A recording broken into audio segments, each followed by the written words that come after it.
They always said hi to me all the time. And that's the picture I saw all last night. With their little faces going, hi, hi. 2 young boys are dead, found inside an apartment building. Their mother critically injured from a balcony fall outside. Tonight, new details emerge about a family at the center of a tragic story in Scarborough. Good evening. Toronto Police homicide detectives are investigating. The boys' deaths being treated as suspicious. Their mother remains in hospital tonight, and today we learned their father had died earlier this month. CTV's Janice Golding joins us live from Glenmorgan Avenue near Kennedy and Ellesmere. Janice. Hi, Michelle. Yes, a GoFundMe page created by Costa Collios' wife just 7 days ago indicated that the Scarborough father had died of an aggressive form of leukemia and sepsis just a week and a half before the incident at this family home.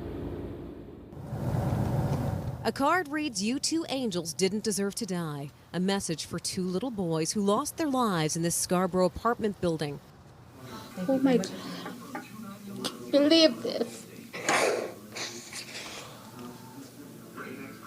I'm sorry to hear that. They're very lovable kids. They were running to us, they were greeting us. A tragedy neighbors are struggling to cope with. They were cute little 4 and 5-year-olds. They always said hi to me all the time. And that's the picture I saw all last night. With their little faces going, hi, hi.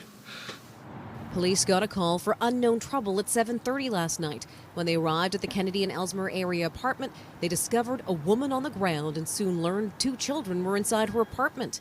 When they got to that unit, the actual unit was secured, so officers had to force entry into the unit. When they arrived inside, they did locate 2 young boys who were vital signs absent. Sherry Mosley lives right next door.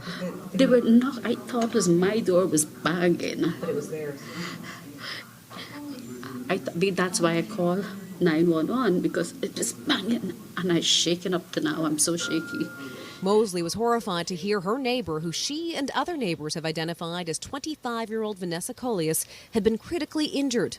She just knocked and told me last week that the week before, oh, he's gone. I said, gone where? Then she told me he passed away. Neighbors say the little boys were called Yanni and Mimi, and they had just lost their father, Costa Collios, otherwise known as Gus, on December 1st. He had bowel cancer first. He told me 3 weeks ago, I'm good. I got a scan.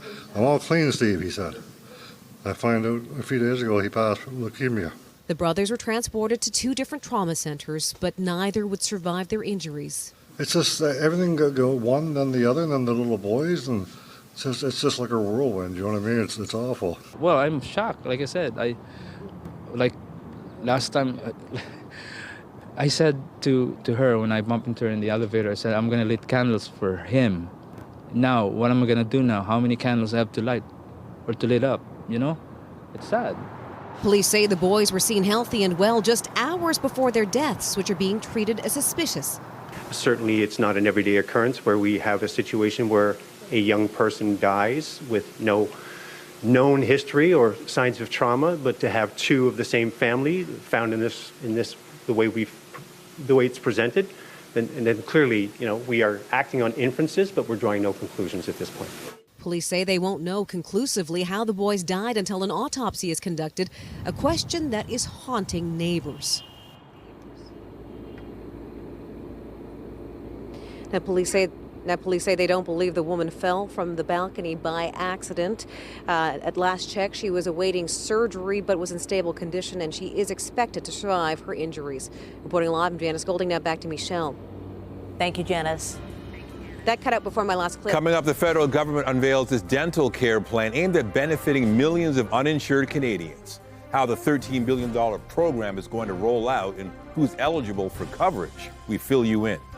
But first, let's have a peek at the evening air. The warmth from the weekend is pushed out back to chillier air and the potential for some evening flurries. A lovely shot of Nathan Phillips Square this hour. People enjoying the ice. Michelle Jobin is here with a look at the current conditions. What are they, Michelle? Well, Michelle, it's been quite a chilly feel today, and that's because of some very gusty northwest winds, which is also really the cause of the flurries that we're seeing. You can see here on our satellite and radar imagery, that wind out of the northwest driving over the Georgian Bay and Lake Huron is creating the snowfall. It's heavier, of course, in areas like Barrie and Goderich. Here, it's just amounting to some flurries at times. Wind speeds now 24 kilometers an hour, sustained 43 kilometer hour gusts at Pearson, and they're shifting to be more out of the west. So we could see some flurries in the next little while. They should taper off through the overnight period. We're not looking at significant accumulations in the GTA, but roads could be slick. 1 degree right now, feeling like -4. Heading through the overnight will be partly cloudy. Still gustier winds, -2, feeling like -9. Back to you, Nathan. All right. Thank you, Michelle. Well, take a look. This is Adelaide Street at Bay, what would normally be a busy Toronto intersection. But not today. The regular rush of moving vehicles has been replaced by heavy construction equipment on a dug-up roadway, adding to the frustrating gridlock downtown. Raheem Ladani joins us live with the details. Raheem. Michelle and Nathan, good evening. We are here at Adelaide and Bay, where construction workers are still here this hour. I'll step out of frame so you can see what work is being done right now. But an hour ago, they poured some concrete underneath the road that was dug up earlier today. And now you can see the workers. They're just spreading that concrete. And there's also an orange tarp on some of it as well, in case there's any inclement weather. Now, this was all planned construction. However, it's causing quite a commotion for those in the area. Digging up the road and breaking down old infrastructure. Adelaide Street is getting a number of upgrades, but they also come with a major headache. Absolutely absurd. I've been looking for 1 hour to try to park. If I was in a wheelchair, it'd be really hard for me to navigate this area of town, so I do think about that. Those feelings will likely build throughout the week, with the entire intersection of Adelaide Street West and Bay Street shut down to traffic until 7 a.m. on Saturday. The closure is to install streetcar tracks. It's frustrating traveling around the city, but we understand the stuff's got to get done. Just going to live with it and get it done, and we'll have a better city for it. But with work being done on several neighboring streets at the same time, it's causing chaos in the downtown core. It's absolute crap. They have Richmond closed, they have Adelaide closed, they have Queen Street closed. 3 parallel streets, and you still can't drive along King. City Council is insane. And everyone is feeling the impact, from drivers waiting in backed up traffic to cyclists forced to dismount and pedestrians searching for safe detours. Can't even walk downtown without jumping over hoops. Once the new tracks are installed and during the construction of the Ontario line, the city says the eastbound 501 streetcar will be diverted to Adelaide between York and Church Streets. However, the project planning process has people feeling defeated. We kind of have no choice except to accept it. And to be patient. Now, the city says by shutting down this entire intersection this week, it means that the new track installation work will be done this year instead of spring of 2024. Reporting live, I'm Raheem Ladani. Nathan, I'll send it back to you. All right, thank you, Raheem. Tree cuttings begun at the Ontario Place grounds as the province moves ahead with plans for redevelopment. The infrastructure minister says the trees are being cut so work can be done to replace aging and outdated infrastructure. Kinga Surma says twice as many trees will be planted once the work is done, and there will be 6 times as many planted if large trees are removed. Norm de Pasquale with Ontario Place for All is calling for an end to the redevelopment. We're heartbroken to report that over 100 trees were hacked down by an excavator over the weekend, including trees in the parking lot, which, the government has said they're going to move that parking lot over to the X. So I don't know why that's happening. And trees around the Budweiser stage as well. It appears to me like the government is trying to rush through this, this hacking down of these trees before the Auditor General report hits at some point next year. The group would like to see public consultations with the goal of having the grounds become what it calls a 21st century public space.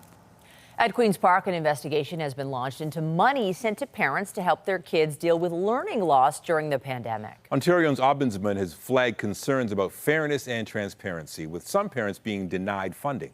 CTV's Queen's Park Bureau Chief Siobhan Morris has the details. They were meant to help kids make up ground lost during those days of online pandemic learning. This direct payment to parents will help families offset the rising costs of living so that moms and dads can best support their kids. Payments of up to $200, $250 for students with special needs to help them catch up. Very important. Now the ombudsman wants to take a look. He's received about 200 complaints, raising concerns about a lack of fairness and transparency. Paul Dubé says he's heard what he calls disturbing accounts from parents who are not only denied funding for the children in their care, they were not told who did receive those payments. Dubé lays out cases where there's a parent with sole custody, even a restraining order against the other parent, and they would find that that parent, who has nothing to do with their child's education or care, had claimed the money. The Ombudsman's examination welcomed by the Ontario Secondary School Teachers Federation. There's no proof of where it was spent, what it was spent on, and then when you have these kinds of issues, I'm not surprised, but I'm so disappointed. The Education Minister's office is standing by the programs. A spokesperson writing in part, "While we fully welcome advice from the Ontario Ombudsman's office, we are proud to have delivered direct payment programs to 2.2 million students and families across Ontario, providing needed financial support at a critical time." Stephen Lecce had left it to parents to decide if the cash was best used for tutoring. They could buy technology. It could be a variety of tools and resources and textbooks, things that aid their child in getting back on track. OSSTF estimates the programs add up to nearly $2 billion, cash they feel should have been invested to support kids in class, not at home. This is not acceptable in a province like Ontario to be taking money out of the public education system and buying votes with it. Siobhan Morris, CTV News. Meantime, in Brampton today, the provincial government unveiled a plan it says will build modern schools faster. Hundreds of thousands of people will be moving to Ontario in the coming years, and it simply cannot take a decade to build a school in this province any longer. The government says construction timelines will be reduced by nearly 50%. It currently takes an average of 4 to 7 years. The new plan includes prioritizing shovel-ready projects and enhanced accountability, standardizing designs of new schools as well, and improving collaboration between school boards and municipalities. The government says it is committing to providing about $15 billion over 10 years to support school construction, repair, and renewal. We turn to new developments in the case of a Mississauga man accused of helping people around the world die by suicide. Kenneth Law, already charged with aiding and abetting suicide through kits he sold online, is now facing multiple charges of second-degree murder. CTV's John Woodward joins us live with the details. John. Nathan, 14 new charges of second-degree murder, a major development in this case, which means if convicted, this alleged suicide salesman could be in jail for life. That's Kenneth Law when he was a chef at Toronto's iconic Royal York Hotel. What his colleagues didn't know, police say he had a side business selling hoods and masks online and deadly concentrations of sodium nitrite. Police have said he sent more than 1,200 packages to 40 countries, and family members have said every package contained the potential to devastate them. David Parfitt's son Tom died in the UK. My son was 22, and there's a lot of people that age, even younger than 22, who've been impacted by this. People who are obviously going through a vulnerable time. But it's the cases here in Canada that have resulted in criminal charges. Law already faces 14 counts of aiding and abetting suicide in 14 deaths in Ontario. What's new today? Documents obtained by CTV News show authorities have also charged Law with second-degree murder in each of those cases. The difference, according to experts, intent. Second-degree murder is not necessarily a crime of passion, the way we all tend to think of it, or the heat of the moment. Second-degree murder is that you did something that directly or significantly contributed to somebody's death, knowing full well it would or could cause their death. In the UK, police are investigating more than 88 deaths but have laid no charges so far. CTV's tracking indicates the total number of deaths that may be linked to Kenneth Law around the world is now at least 120. Law is considered innocent until proven guilty and has said he's not responsible for what people do with his products. Parfitt hopes the charges send a signal to others selling similar products and the underground websites that host discussion of those products for suicide. This sends a huge, loud signal that it needs to stop. Parfitt believes that if charges had been laid earlier, his son might still be alive. Again, Law is innocent until proven guilty, but this is a significant development that indicates authorities believe they can prove that Law had the intent to kill. Reporting live, I'm John Woodward. Back to you. Thank you, John. And we should note, if you or someone you know is struggling with mental health, there are a number of ways you can get help. You can visit the Talk Suicide Canada website or call 1-833-456-4566. Also, Canada's new 988 number. There's a list of resources also available at ctvnews.ca. Big news tonight for up to 9 million Canadians who don't have dental coverage. The Trudeau government is bringing in a national dental insurance plan at the behest of the NDP. CTV's Kevin Gallagher has the details. Each year, uninsured people with dental problems seek treatment in emergency rooms, costing hospitals nearly $2 billion. Something Health Minister Mark Holland says is unfair to patients and taxpayers. When I'm talking to oral health care professionals who are devastated by the fact that they're seeing people who, because they don't have access to care, wait until that becomes an enormous crisis in their health. Children under 12 can currently access the federal dental care program, and Ottawa budgeted $13 billion over 5 years to expand it. Those without coverage from households making less than $90,000 are eligible, but applications are gradually phased in, with seniors 87 and older starting next week, and the full program set to be implemented in 2025. No Canadian needs to do anything at the present time other than to file their taxes. The federal government will mail invitations to seniors first, with an online portal available for disabled people and children under 18 opening in June 2024. The NDP negotiated for this program as part of a deal to prop up the minority Liberal government. We know that the Liberals have been really out of touch for a long time, not really connecting to what people are going through. So we're going to make sure we're there to be your voice, to hold them accountable. The program will be administered by Sun Life Insurance, covering regular cleanings, x-rays, cavity fillings, even oral surgeries. We're excited about having that ability to see more people, see kids earlier in their lives rather than just for emergencies. Prevention really is less expensive than treatments. Though it's not clear when dentists will be able to sign up for the program or how many will take part. That those discussions are ongoing, and that won't happen for a couple months. It's estimated a third of Canadians don't have insurance to cover dental costs. So the next challenge will be ensuring there are enough dentists to take on an additional 9 million patients. Kevin Gallagher, CTV News, Ottawa. The federal carbon tax has been a hot button issue for weeks, with Ottawa receiving pushback from several provinces. Now, a new Nanos poll commissioned by CTV News gives us an indication of what Canadians think. The new survey found that 46% of respondents believe the carbon tax is not effective at battling climate change. 21% think it is effective, and 23% are somewhere in the middle. 10% of those asked are unsure.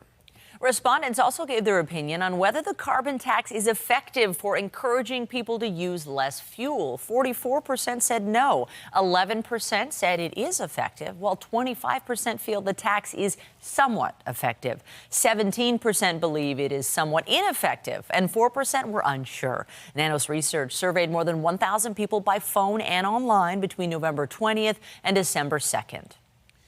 In Ottawa, the Speaker of the House of Commons apologized today, saying it won't happen again.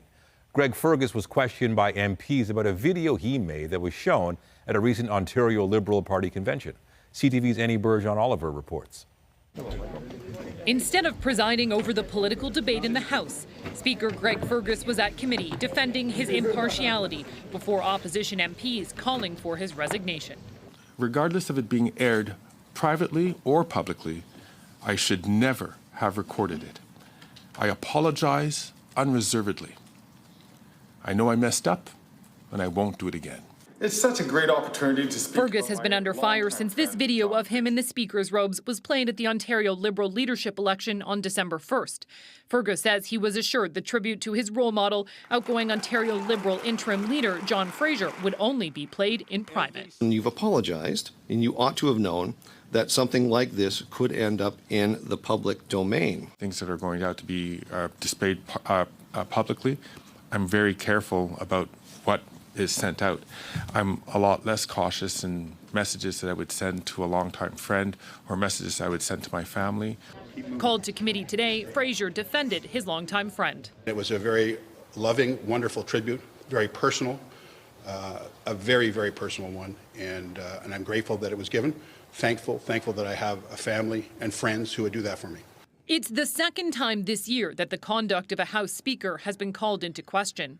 In September, Anthony Rota resigned after it was revealed the 98-year-old he invited to hear the Ukrainian president speak had served in a volunteer Nazi military unit during World War II. I rise to inform members of my resignation. The Conservatives and Bloc are now calling for Fergus's resignation, saying he is too close to the Liberal Party.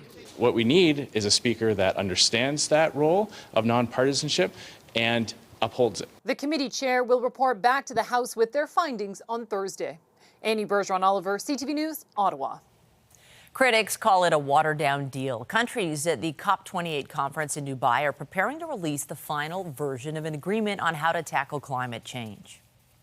There was an overwhelming consensus that the need to acknowledge phase out of fossil fuels would be a litmus test for countries in terms of the success of this COP. And so I think what we're seeing here is a desire to appease a small minority of countries who have been blocking that text.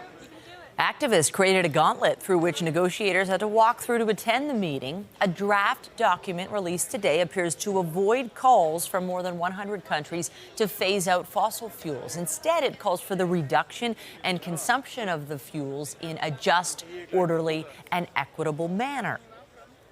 I think most countries have come here with a willingness to negotiate. But we've seen certain groups of countries, certainly on the issue of fossil fuel, phase out, phase down, OPEC countries being very unwilling to contemplate even a conversation. And I think that's unhelpful. A source says the draft received opposition, including from small island states, Latin American countries, the European Union, and developing countries. A warning, this next story contains disturbing content. In the Middle East, Israel says it's prepared to fight for months or longer to defend itself and defeat Hamas. The Israeli ground offensive has intensified despite pressure for a timeline to end the fighting.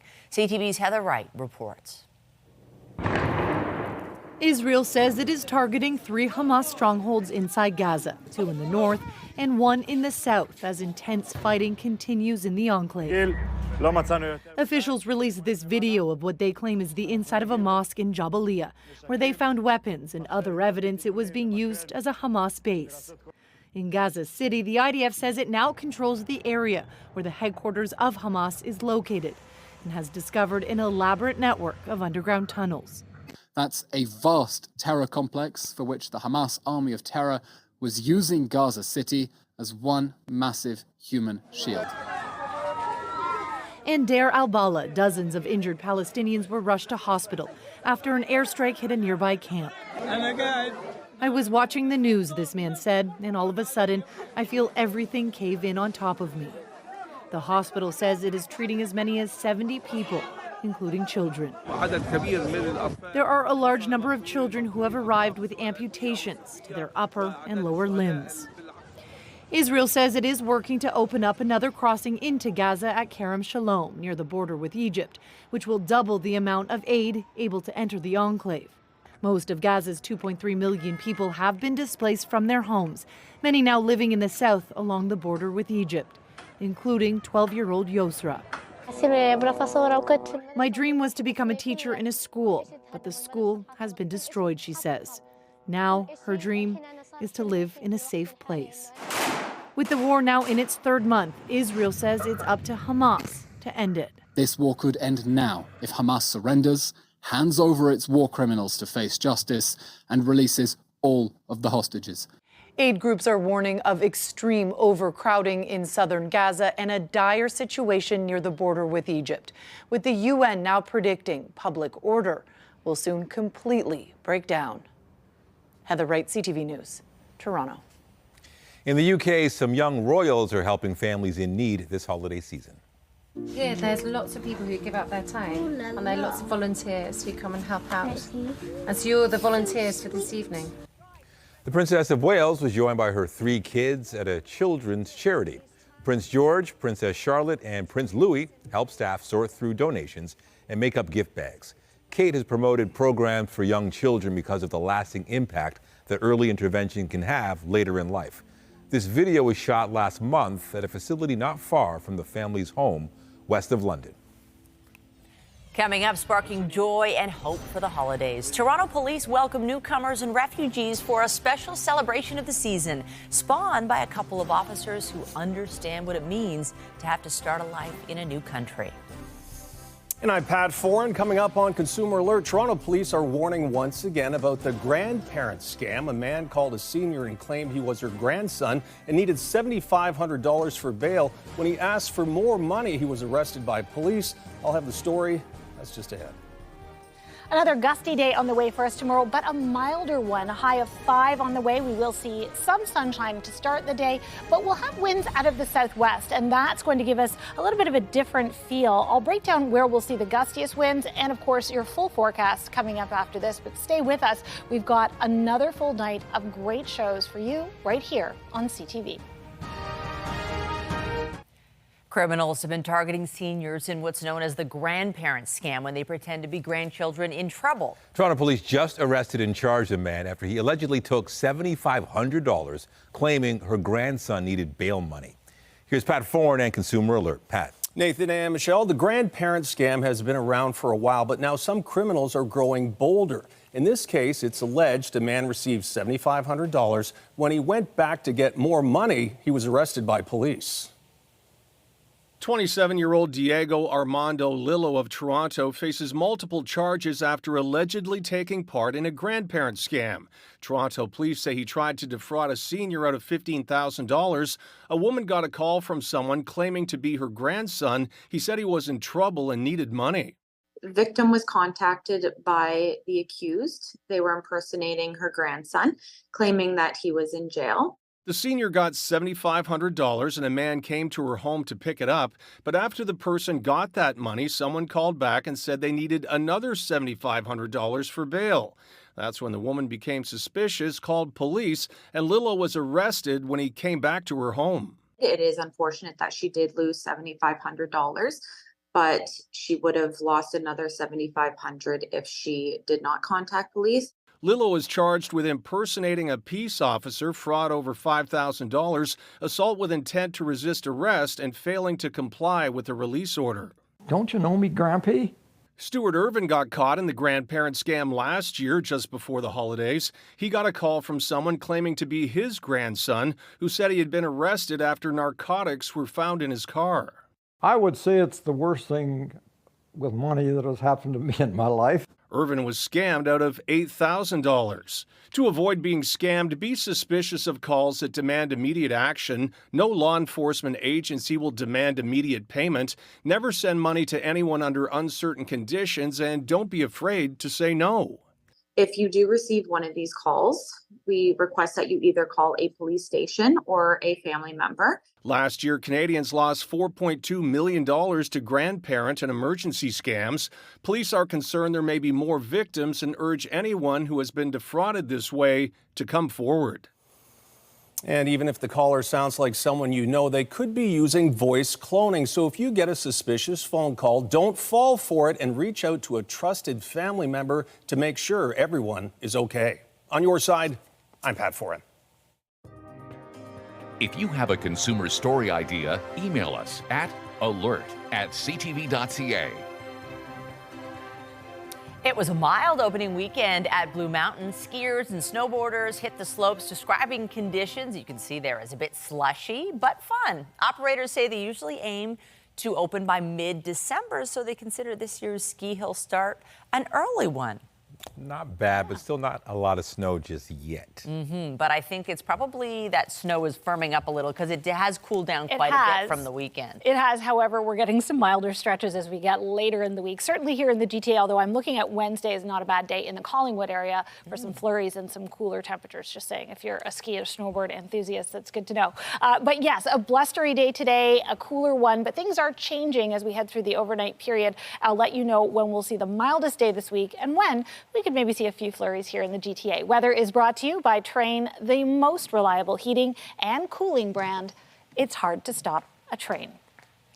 So the highest we got today in terms of temperature was 2 degrees. That's really right where we should be at this time of the year. But I mentioned very gusty winds. They were out of the northwest. And when we're talking about areas like Collingwood, adjacent to the upper Great Lakes, this is where we're seeing the potential, and we have throughout the day, for a lot of flurry activity driven by those lakes over the waters, which are relatively warmer than the cold Arctic air they're tapping into. So I'll show you that in just a moment. But, temperatures around the region felt quite a bit cooler than we were actually experiencing today. 2 degrees at our warmest felt like -4, -5, and that's about the wind chill right now. But you can see even right now, even those things have tapered off a little bit, the winds have shifted to be a little bit more out of the west. We're still seeing a persistent flow down here in towards the Barrie area. It's tapered off a little bit for around Goderich. So if you've been out in these areas where visibility hasn't been as great and you've had accumulating snow, that's improving. Opportunity for flurries in the next little while here in the GTA, but nothing serious in terms of accumulation. Overnight tonight, wind still quite gusty, but shifting to be more out of the southwest. So -2 feeling like -9 through the overnight period. And as we get into tomorrow, it is a milder day. We're going to be in the warmer sector of a low. I'll show you that coming up. So that helps to give us this flow of air out of the southwest. So while it is breezy, if not windy, it will be a bit of a milder feel. However, it is going to intensify a little bit because of the winds in terms of how cool things are. But there you go. The warm front crosses through. It'll bring a little precipitation with it. I'll show you just how we get through in the next little while. Tomorrow morning, as the front crosses, we get some warmer air with it. So this is going to be rainfall or a mix of precipitation for the Bruce Peninsula extending southwards. It does break up a little bit as it gets towards the GTA. I think there could be flurries to the north and east, but not so much here. Rain for the Kingston area, flurries for Ottawa. Getting into tomorrow night, a chance of flurries for Toronto as we cool down. And then we're much cooler for Wednesday. This will translate more into flurries for us. So as we look at the next 7 days, we get this fluctuation in temperatures. 5 tomorrow down to -2, then just 1 degree for Wednesday, feeling cooler with flurries, 4 degrees for Thursday, and then up to 9 for Friday. So anything that falls in the GTA not sticking around. We are a little bit cooler for the weekend, but it's still going to be a rainy one. Let's talk about Toy Mountain now. It is now well underway, and we have a special message tonight from Canadian figure skater Elvis Stoico and Chuck Como from the band Simple Plan, as well as some fantastic photos donors have shared with us. Let's take a look. CTV's Toy Mountain campaign in support of the Salvation Army are collecting new unwrapped toys for these families in need to bring smiles to children's faces and brighten their holidays. You can drop off your gifts or your donations all over the GTA, the Greater Toronto Area, or you can go online to toymountain.ca to find out how you can donate online. And a huge thank you to everyone who has contributed and shared photos of your donations so far. Look at this great photo of Carson, who donated toys to the campaign. Thank you so much, Carson. And, of course, the Toronto Trucking Association also built their own Toy Mountain over the weekend. And look at this amazing haul of toys from their from Darn Pest Control. Way to go, everyone. We love to see this. We love to see you building Toy Mountain. We want to see your photos and videos, so share them with us at toy.mountain@bellmedia.ca, and you might see your picture here on our newscasts. Back to you, Nathan. All right. Thank you, Michelle. Also tonight, searching for answers. Google releases its list of the top Canadian searches for 2023 and the year's biggest trends. We have the results coming up. We're getting insight tonight into what curious Canadians were clicking on online during the past year. Google is out with its top search trends for 2023, from politics to pop culture. CTV's Sean Leathong has the details. And Spain are the champions of the world! If you punched in a Google search for pro sports or a headline in the news, you are not alone. Today, Google revealed its top searches list for 2023, and the results show a bit of a new trend. The one thing that we are seeing that's a little different this year is that Canadians are showing an interest in women's sports. The #1 most searched topic for Canadians was the Women's World Cup, with the top 3 searches filled out by the ICC Cricket World Cup and the war between Israel and Hamas. Other notables being actor Jeremy Renner, who suffered a near-fatal injury, and the Titan submersible, which sank off the coast of Newfoundland while trying to reach the Titanic. There was also a trend away from some common topics of years past. In 2023, we really didn't see many topics around the pandemic anymore, so Canadians were really focused on those 2 major things, which were current affairs and the Hollywood headlines. Top searches for people asking questions like what or why focused on the events surrounding October 7th and the following war. So they ask questions like what's happening in Israel and Gaza, why is Israel and Gaza at war, and what is Hamas? I'm always number 2. For the top trending movie searches, smash hit Barbie actually came in second, with Oppenheimer being the most searched. There's a lot more curiosity around Oppenheimer, where I think that Barbie took the world by storm a lot more. So, the information about Barbie was out there and people didn't necessarily have to search for it as much as they had to for Oppenheimer. In sports, the most searched athlete was Buffalo Bills safety Damar Hamlin due to a scary on-field injury. He actually suffered from cardiac arrest during a game. So that had a lot of people talking. Hamlin making a miraculous comeback this season. Rookie NHLer Connor Bedard was second most searched, while Taylor Swift was not on the trending list. Her new boyfriend, Kansas City Chiefs tight end Travis Kelce, was the third most searched athlete. Sean Leathong, CTV News. The Golden Globe nominations were announced this morning. And a number of Canadians are in the running to accept the statue, which is literally a Golden Globe. CTV's Andrea Case joins us now with the view from north of the 49th parallel. Absolutely. Andrea. Nathan and Michelle, good evening. Yes, the view from Hollywood North is pretty good today, with a number of nominations in a variety of categories vying for some their first Golden Globe. I'm just kidding. Anywhere else I'd be a 10. Oh, but he is so much more. London, Ontario's Ryan Gosling's portrayal of the prototype Ken doll in the blockbuster film Barbie earned him a Best Supporting Actor in a Motion Picture Golden Globe nomination this morning. Gosling is a 2017 Golden Globe winner for his role in La La Land. Now his theme song, I'm Just Ken, from the film is also nominated. Barbie led the charge with 9 nominations, more than any other film. From London to Hamilton, Martin Short is a 2-time nominee, as he was last year, for both his role as executive producer and lead actor in an outstanding comedy series, Only Murders in the Building. Montreal's Sean Levy, a previous Golden Globe winner for his direction of TV's Stranger Things, is once again a director nominee for the Netflix miniseries, All the Light We Cannot See. And 5 nominations were bestowed on an indie film based in Korea, New York, and a cameo at Pearson Airport. Past Lives took Sundance by storm. The award-winning film by Celine Song is partly based on her own life. This is great news. Celine Song is a film director from Korea originally, but grew up in Markham. And her film, Past Lives, is nominated for Best Picture, Foreign Language, Best Screenplay, and Best Director. So that's fantastic news for a real up-and-coming filmmaker with really strong Canadian roots. Past Lives is up against Oppenheimer, which received 8 nominations, Bradley Cooper's Maestro, Anatomy of a Fall, The Zone of Interest, and Killers of the Flower Moon. The Martin Scorsese film received 7 nominations in all, including Best Original Score. That honor goes to the late Robbie Robertson. The 80-year-old died earlier this year. Their collaboration began in 1976, spans 7 decades, and 10 films. The 81st annual Golden Globe Awards will be presented on January 7th.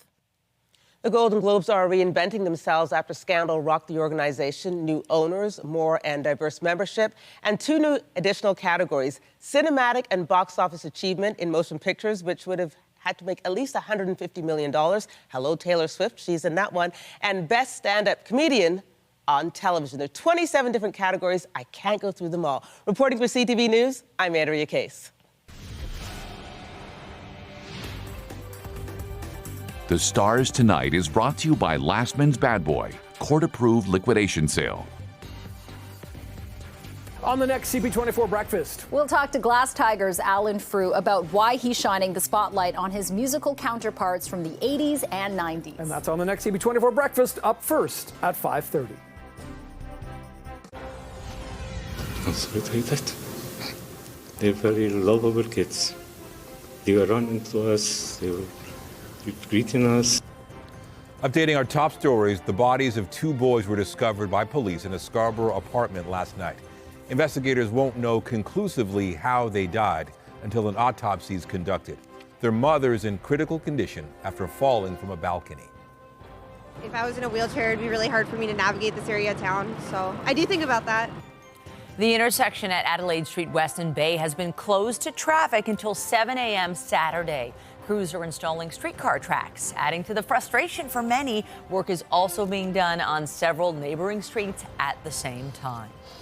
There's no proof of where it was spent, what it was spent on. And then when you have these kinds of issues, I'm not surprised, but I'm so disappointed. Ontario's Ombudsman has launched an investigation into money sent to parents to help their kids deal with learning loss during the pandemic. There are concerns about transparency and fairness after some were denied funding. On the markets, the Canadian dollar is trading slightly higher to 73.69 cents U.S. American benchmark oil gained just a touch to a little over 71 U.S. a barrel. And the TSX Composite Index is lower by 13 points to end the day at 20,318. A furry holiday gift can bring a lot of joy, but experts point out there's something very important to consider when it comes to giving a pet as a present. They say forget the element of surprise. It's suggested the recipient be part of the process.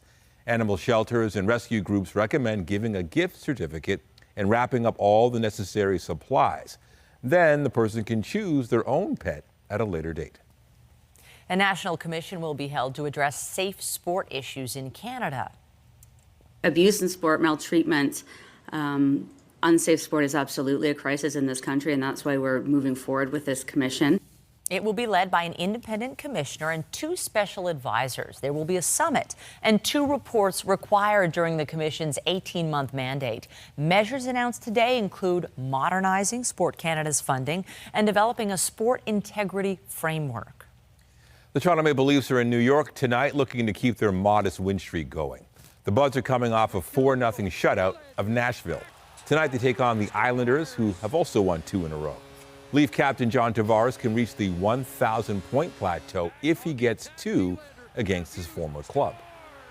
OG up top, Malachi. Looking to get it to And the Toronto Raptors are at Madison Square Garden tonight to take on the New York Knicks. The 9-13 Raps have lost 5 of their last 6 games. The Knicks have lost 2 straight and are tied with Brooklyn for 7th in the Eastern Conference. Just ahead, spreading hope and holiday cheer among those embarking on a new life in Canada. Toronto police officers who came to Canada as refugees aim to brighten the lives of newcomers. And a reminder, the CTV News at 6 podcast is available as a download every weeknight. And a special shout out to those of you listening to the newscast live on News Talk 1010. Get Toronto's top stories, breaking news alerts, and watch live. Download the CTV News app. The holidays started early today for some new Canadian families in Mississauga. It's thanks to a couple of Toronto police officers who know what it's like to arrive in a new country and took it upon themselves to deliver a little Yuletide cheer. CTV's Beth McDonnell reports. Who wants this box? You get the box? Thank you. Christmas is coming early for thousands of newcomers in search of safety and success in the GTA. This giveaway for 250 people, mostly children, like 12-year-old Jeremiah, adjusting to life in Canada from Ukraine. I get this Lego and this box. I don't know what's here. How are you feeling? Really nice. 10-year-old Zora is from Afghanistan. I love Canada so much. It's better than my country. And they're giving everyone toys, and I'm so happy about that. The gifts are thanks to Project Hope, an effort created by 2 Toronto police officers, Detective Constable Mustafa Popose, a refugee from Afghanistan, and Constable Farzad Ghatbi, a refugee from Iran. It's hard to put into words, but obviously it's extremely humbling. I never thought in a million years, me, myself as a refugee, that I'd be standing here before you, that I'm able to help some of the families here and welcome them and tell them that you actually do have a hope here. This is Project Hope's 3rd year, realized thanks to donations from big corporate sponsors and the work of community volunteers. On top of bringing good cheer, the officers aim to share what it means to be Canadian and break down barriers about law enforcement. I never trusted police as well, and I never wanted to be a cop when I first arrived. It took me about 10 years to interact with officers, and that's something that we want to change. We want to make sure that they don't feel the way I felt. For many of the families receiving presents, this will be their first Christmas away from home. Grace came in October from Nigeria and has 2 children. It's very important because it's a festive period and everybody is home. We celebrate Christmas in a grand style. Mohammed arrived just 1 month ago. I came with my child, with my wife, and too much enjoy we from this community and this program. Bringing hope, helping make the new start in Canada this holiday season a brighter one. Beth McDonnell, CTV News. Oh, so much fun for all those kids. Weather-wise, the wind is dying down a little bit, and maybe you'll see a flurry or two. A little. We have a chance of flurries in the next little while, and then we get some clearing through the overnight period. But we do have some opportunities for flurries again as we get into tomorrow night and Wednesday. Let's take a look at how things are right now, though. You can see how winds out of the northwest shifting to west, really driving that activity off Georgian Bay and earlier Lake Huron. We're starting to see that taper off through the overnight period. Winds will be out of the southwest tomorrow, and a note that the western edges of Lake Ontario will be very gusty. So Hamilton, Burling, Niagara, 5 degrees though, with those winds out of the southwest ushering in warmer air. 1 degree for Wednesday. That'll be the cooler day of the week. 4 for Thursday, Friday, lots of sunshine, and 9. And then we get some showers on the weekend. Better chance of flurries next week. Wow, thank you, Michelle. That's it for us, but be sure to join Omar Sachedina tonight at 11 for CTV National News, followed by Zoraida Allman with our next local newscast at 11:30. In the meantime, our coverage continues anytime on CP24 and online at ctvnewstoronto.ca. For Michelle Jobin and all of us here at CTV News, thank you for watching and have a great night.